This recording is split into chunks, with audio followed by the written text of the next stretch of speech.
meantime, we're going to bring on our final guest, and her name is LaRhonda Crosby-Johnson.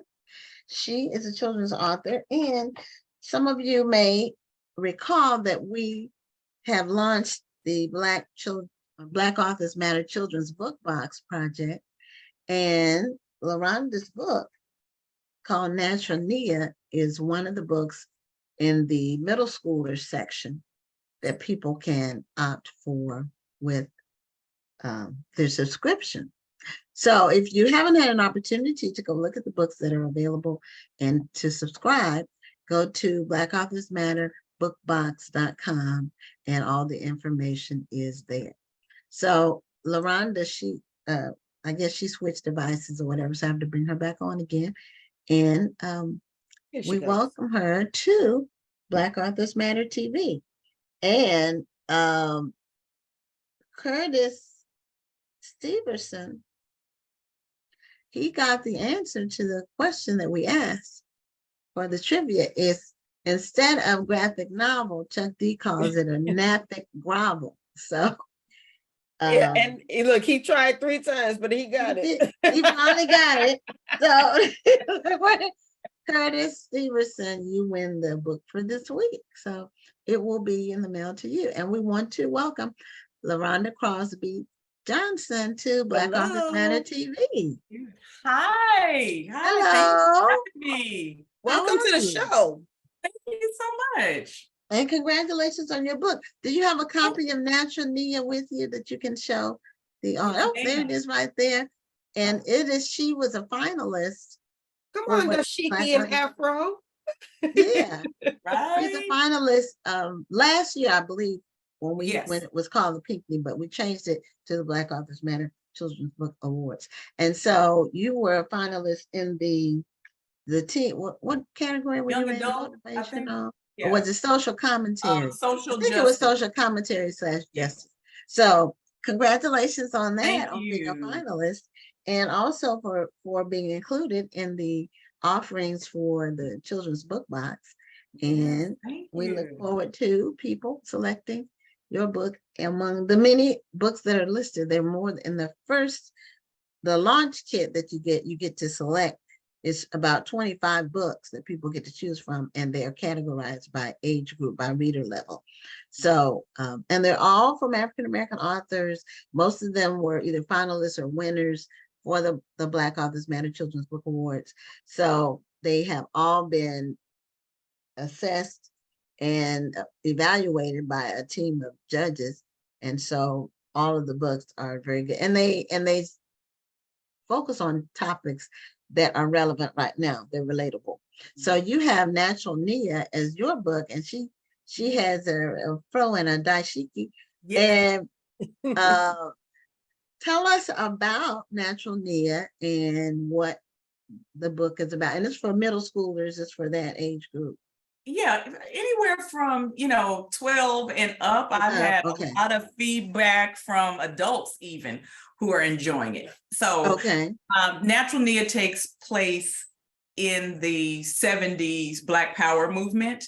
And so it was a coming of age time for myself and for the characters in this story. So the cover, I think, represents what is happening, what you can expect to find and see and experience. Those bell bottoms on the cover, I was like, I think I had a pair of those, right? I think I had a pair of those. So it was a lot of fun to write. It's my first, children / young adult fiction.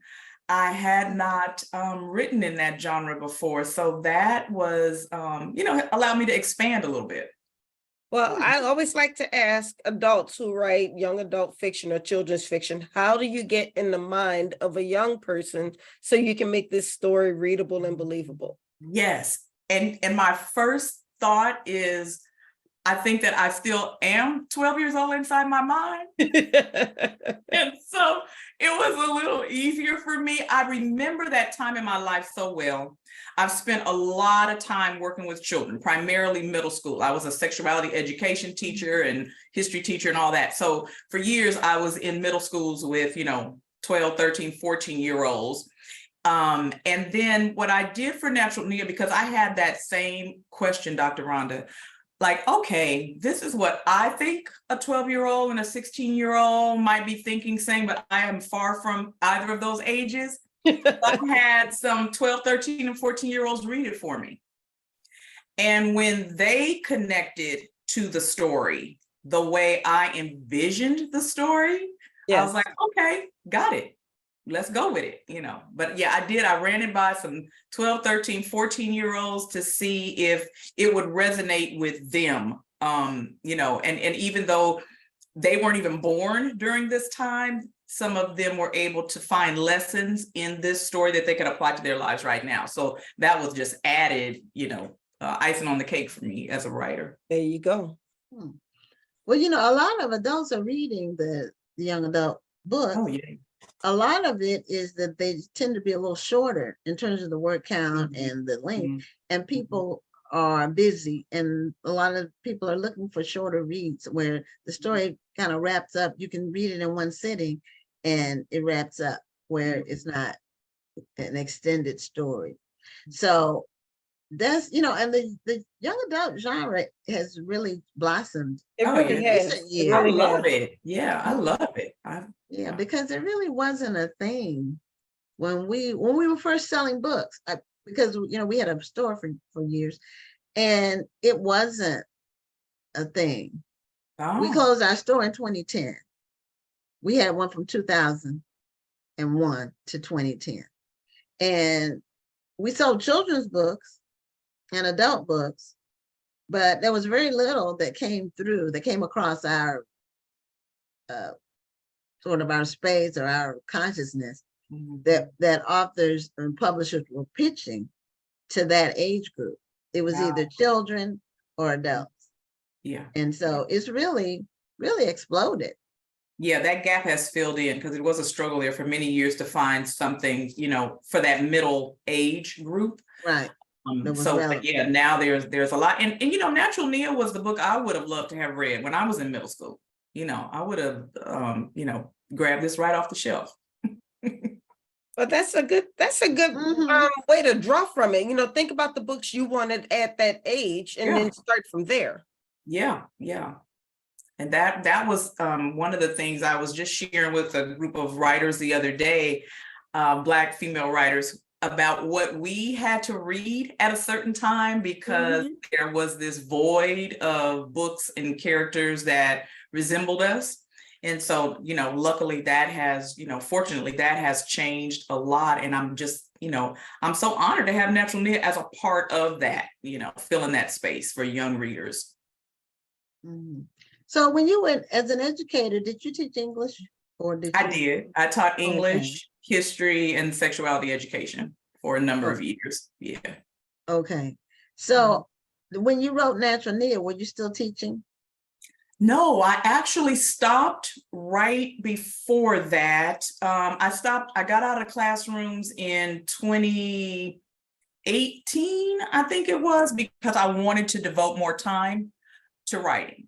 And, after a full day in middle school, I came home. I just want to lay on the couch and watch TV. I don't want to write nothing. I don't want to hear nothing, So I thought, if I'm going to take this, if I'm going to take my writing to the next level, I'm going to need some time for it. So it worked out that I was able to maintain my consulting and coaching business and then write. But I came out the classroom in 2017 or 2018. Okay. So you write other books as well? Yes, ma'am, I do. This was my first, like I said, my first young adult fiction. I always saw myself as a novelist, and then my first published work was an essay. So then I had to rethink that. I was like, okay, well, maybe you are a novelist and something else. So I was published in several anthologies, for the last 15, 16 years. Some essays, some fiction. And then I've written my first full-length novel that was available in both ebook and print, was published in 2019, Unveiled. And so that was the first, but I have a what would I call it? A book that I published only in ebook form. And it was a serial novel. I wrote that between 2015 and 2017. So I was still teaching when that one was coming out, and then combined it in 2017. So you can get all 3 stories in one place. So I've done fiction, some nonfiction essays, some short stories, working on a historical fiction now. So I just decided I'm going to write what I want to read. No, wait, that sounds familiar. Yeah. Yes, that's really right. what people The say. great. Yeah, I'm just we're there. The great. Yeah, the great if it's a Toni book that you Morrison. want Yeah. to read, you must write it. That's right. Yeah. And, and writers write. So I don't think I intentionally decided to just write what I wanted to write. But then I thought, well, if I'm a writer, I can write whatever. I don't have to just write a novel or just write fiction, or, I have a self-help type wellness book coming out at the end of the year. So I'm just writing. I'm a writer. There you go. Right. Now, do you self-publish your books? I do. I have so far. I don't know if that will continue, on. I'm planning that for the next couple of projects. And I was just listening, intently to the other guests on tonight and jotting down notes and thinking about, that. But yeah, so far I'm self-published. Well, self-publishing offers a lot of new avenues for getting your work out that weren't available 10 years ago. Yeah. You really can sell a lot of books being self-published, but the key is you have to have the marketing. Yeah. Right. Which is a nonstop kind of thing. Yes, it's ongoing all the time. Yeah. All the time. And a lot of people are writing series, and that they're self-publishing series, and that helps because a person, if they read book 1, or sometimes if they start later on in the series, they want to know what happened, what led me from point A to point B to point C. Then they go back and read the other books. And so a lot of self-published authors say that the series is what really works for them in terms of selling books. Yeah, I've heard I'll that. tell you, people fall in love with certain characters. One of the reasons why 3 or 4 of my books are connected is because people fell in love with a character who I thought everybody was going to hate, and they kept asking, whatever happened to Alexis? What happened to Alexis? Right. So I had to let Alexis grow up, and I had to give her some maturity and some responsibilities, and next thing you know, there's more stories about Alexis. Absolutely. Yeah, that's the way it works. Yeah, the reader sometimes gives life to our work that we had not anticipated. So, with Unveiled, I've been asked for, prequels and sequels, and I was like, I don't know if I have that, but lately I think maybe there might be another story there. So, I don't know if Natural Neo. You got it. You got it. Oh, thank you. Okay. From your mouth to God's ear. So I'm open. I'm just letting myself be open. Well, the readers really do tell you. I mean, I had no plans to write a sequel to my one work of fiction of all the books I had, but they kept asking me, one, what happened to the main character? I did leave it kind of open-ended at the end of the book, but I just did that for literary sake, not for because I was going to plan to do a sequel. And then they were saying, well, I want to know more about these other characters and these other people. What happened to them, as if they're real people. And it's a testament to good writing, I guess I'll say, that people really can connect with characters to where you bring them to life and they want to know more about them. So now I have to think about, do I want to do a book 3? It took me 5 years to write the first one. It took me 5 years to write the second one. And then there was 5 years between that. So all right, the time. That's the time. I don't want to, if I do it, I can't take the same amount of time because it's just too much time in between. But people, I like series. If they're well written, I love to absolutely what happens to a character. With Natural Nia, I was curious about, where Arnetta would end up. So even though it's not planned to be a series, there's a projection into her future that you get as a part of this book. So we watch this little girl struggle with this changing world that she is living in. You know, her home life is changing, the world around her is changing. And so as I was writing, I was like, where is she gonna land? And so you get to see a little bit of that in Natural Nia as she kind of takes us back and tells us her story. So I kind of did a little bit of that in here too. Well, yeah, now the thing about, go ahead. No, go ahead. Well, I was gonna say for young adult books, which I've never written young adult fiction. Seems like your audience kind of, if you don't do the books close together, your audience kind of grows up. Absolutely. Yeah, they'll be gone. They'll be gone. Yeah, they'll be gone. They'll be gone. Yeah. So you would almost have to write like 3 books at once. Oh wow. Yeah. See, the three parts of the story and kind of release them back to back or together. Well, Mark Lacey released 8 books at one time. I don't even know how that happened. That's you know who else did? Who else did it? Stephanie Perry Moore did that. She had a series and she released like multiple books at the same time for young adults. It was, teen books, and it was fiction. And she did that. Reading one book at a time, so I can't imagine trying to write more than one book at a time. Well, I think you write one book and then you break it up into parts for the young adult audience. Yeah. So you just. Well, LaRhonda, we do have a couple of questions from the audience. I want to make sure I read them to you. Okay. Stephanie Burnham wants to know if you are a pantser, do you let the characters take you where they want to go? I would say yes to that. I had a thought when I started writing Natural Nia, and then the story took on a life of its own as it became sort of memory mixed with thoughts about what would happen next and what these young people, how the young people navigated that time in their life. So I allow the characters to go where they want to go and say what they want to say and wear what they want to wear. I guide them a little bit, but mostly they guide me. Yeah, I like sometimes that plan that you had in your head does not line up with where that character is trying what that character's trying to say. Exactly. Not at all. Not at all. Right. And sometimes you have to edit yourself too. Yes. You can do too much too much information, too much backstory.